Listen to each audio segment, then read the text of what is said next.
Hey friends, today's recipe comes from my friend Michelle. It is pumpkin shepherd's pie. So the base is just a regular shepherd's pie. You can use beef or poultry.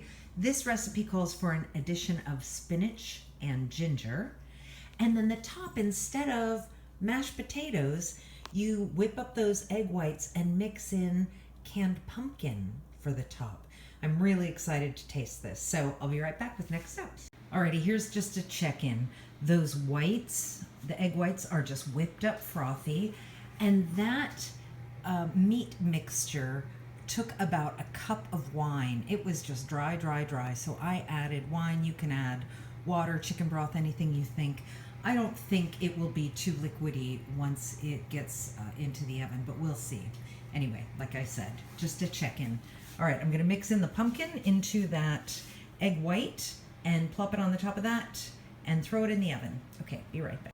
All right, this came out terrific. It is definitely not your mother's shepherd's pie. It's got some great flavors to it though. Nice change of pace. Have a great week, everybody. Mock well.